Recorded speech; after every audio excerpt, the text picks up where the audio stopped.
Maija Sandu, President of Moldova, thank you for finding time for the interview with Latvian television. Thank you for the invitation. So first off, I'd like to ask about the aspirations of Moldova to join the European Union. It's by 2030 or earlier. Is there also a matter of security of Moldova in this aspiration to join EU? First of all, we want Moldova to stay part of the free world. This is the most important objective we have. And the EU is about democracy, and it's easier to defend your democracy within the European Union. Of course, it's also about security. Everybody today is concerned with the security because we have Russia's invasion in Ukraine. We see now the war in Middle East. So it's normal for all of us to be worried. And I do believe that EU is the safest place. And that's why I want Moldova to be part of the EU. You mentioned democracy. There's been accusations of Russia trying to interfere in domestic politics and elections in Moldova.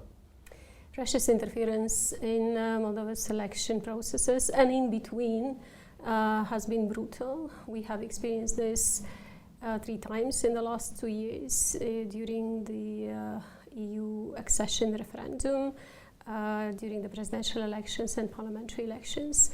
And yes, Russia has tried very hard to take power in Moldova using illegal means like illegal funds, by financing political parties, financing protests, using cyber attacks, the disinformation and manipulation of information, of course, and a lot of other elements like church has been used in Moldova, again, to promote Russia's propaganda.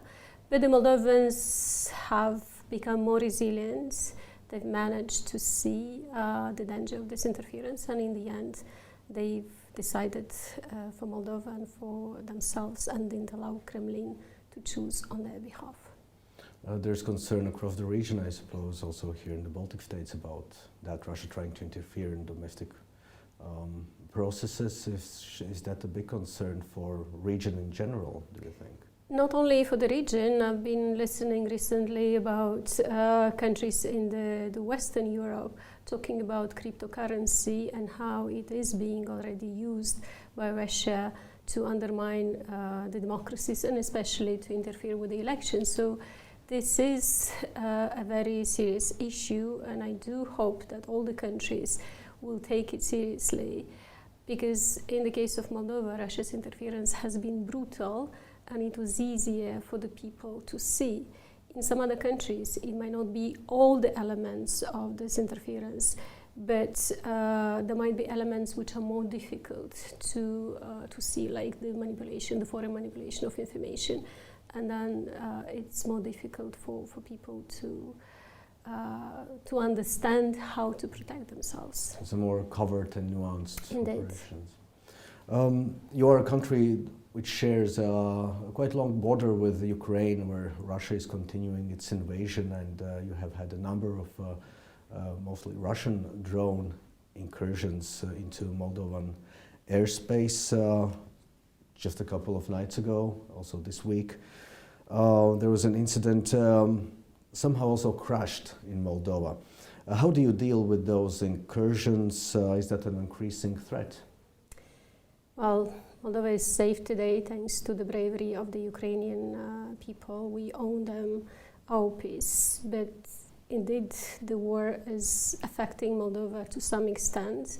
We have seen many drones violating our airspace, and of course we are counting on support from Ukraine, but also are trying to develop our air surveillance and air defense. Just recently we had 2 incidents which had significant implications. One was the attacks by Russia on the hydropower in Ukraine, which affected the water supply to Moldova, and we had to stop the water supply to about 300,000 people for a while. And recently another attack by Russia damaged the electricity line which connects us to Romania, because Moldova buys a lot of energy from Romania. So for a while we could not buy the electricity. So there are lots of damages which we also experience because of Russia's aggression. But it's clear that we need to strengthen our defense. It's clear that we need to strengthen our cooperation. I'm grateful for the cooperation we have, including on military issues with Latvia. And we have now expressed our desire to be part of the coalition of the willing. We do have defense cooperation with many countries, and we have to learn from each other and defend each other. Moldova declared a situation of emergency, state of emergency in the energy sector, as you mentioned, because of the attack of Russia in Ukraine, which damaged an important cable where you get electricity from. What is the situation right now with electricity? We're grateful to the Ukrainians who have repaired the line in a very short period of time. But the danger is still there, the risk is still there, because Russia keeps bombing the infrastructure of the energy infrastructure of Ukraine, and we do have a few kilometers of our electricity line goes through the Ukrainian territory, and this is where the vulnerability is. We are working on building a few other electricity lines, but of course, which will connect us directly to the EU market, to Romania, but this takes time, and these are important infrastructure projects. On the water issue, you mentioned 300,000 people were left without running water for a while this last month in March, because of the oil spill, I understand, in the river, where you get 70% of your water, actually. Exactly, this is the main source of water supply, and because Russia bombed the hydropower, something has been damaged, and then we had the problems with the quality of water, and we had to stop it. We have been working on that to try to contain this. By now the problem is almost solved, but again, any attacks on the hydropower in Ukraine creates problems also for Moldova. You have to be on continuous state of alert for these past 4 years. Well, again, we can't complain because we have peace thanks to Ukraine, and our situation doesn't compare with the situation that the Ukrainians have been experiencing every day. But indeed, the Russian war goes beyond Ukraine, and this is what Russia wants. Russia wants to threaten people, to scare people, and going back to elections, Russia's main narrative has been that if you vote for people who do not support the Kremlin, then what is happening in Ukraine is going to happen in your country. So Russia has been trying to threaten and to scare people around. What is Moldova's policy regarding the Russian drone incursions into your airspace? Well, we do condemn it. It's a violation of the airspace. We are following the policies of the rest of the countries in the region, because Moldova is not the only country which is facing this. We might face more of them, because I haven't checked the statistics, but we had a lot of drones, Russian drones violating our space. Of course, all the messages to the Russian ambassador in Moldova do not, or to the Russian embassy, do not help, because we see them continuing to violate our airspace. So it's very clear that we need to really strengthen our air defense. Do you consider shooting them down sometimes, or you just follow them as they go? Well, of course we are very careful, because the safety of our people is the most important thing, and the decisions are being made based on the specific situation. When we see that this does not put in danger the lives of the people, then it's one decision. When we see that this might endanger the lives of the people, then of course it's a different decision. Over the past week or so, there's been several drone incidents in the Baltic states and Finland too. some drones have fallen into our territory. Apparently Ukrainian drones aimed for targets in Russia but diverted, weird of course, because of electronic air defense of Russia. What do you make of this situation? Of course, we in the Baltics are quite concerned about Russia's war in Ukraine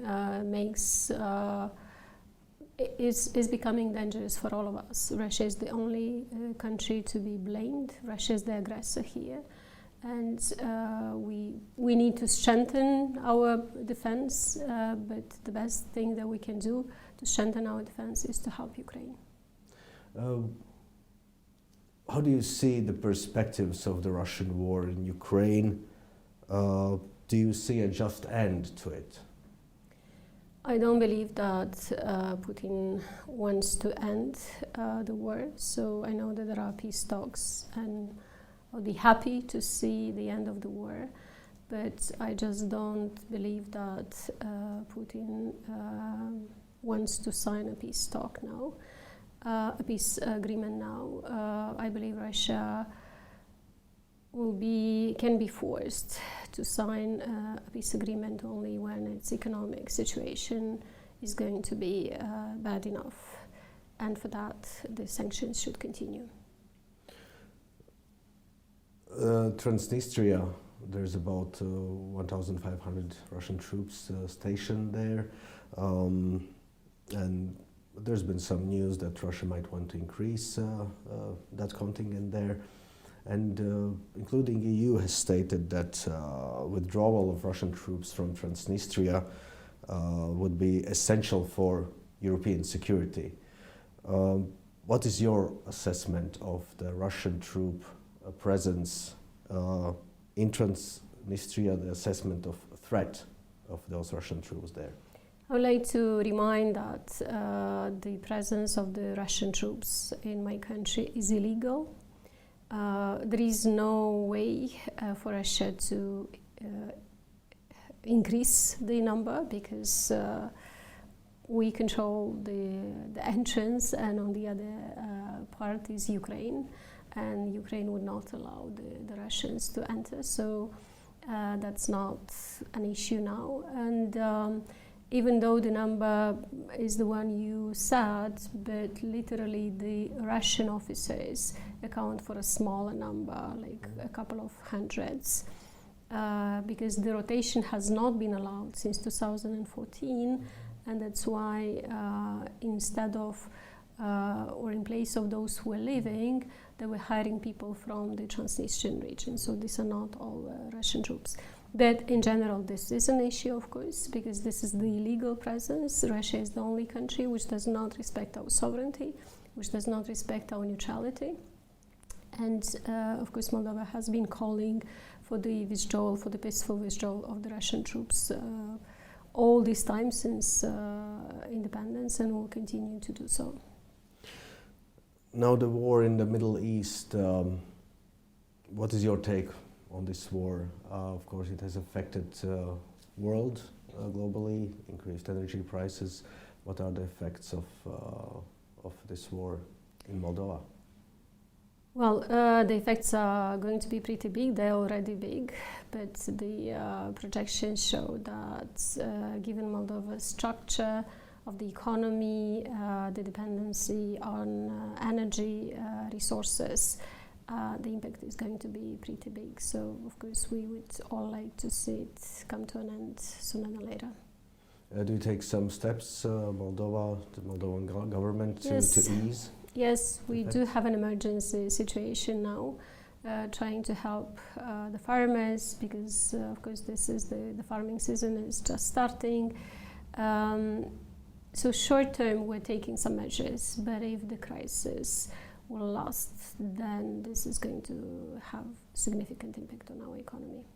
Fuel prices have spiked yes, as well? Yes, and fertilizers, and the energy, the fertilizers, these are just the first to experience an increase in price, but then there is going to be the increase in the price of many commodities, and of course this fuels inflation, and inflation is never good. So we can only hope that it ends We sooner. hope that it will come to an end soon. Maija Sandu, President of Moldova, thank you for your time. Thank you.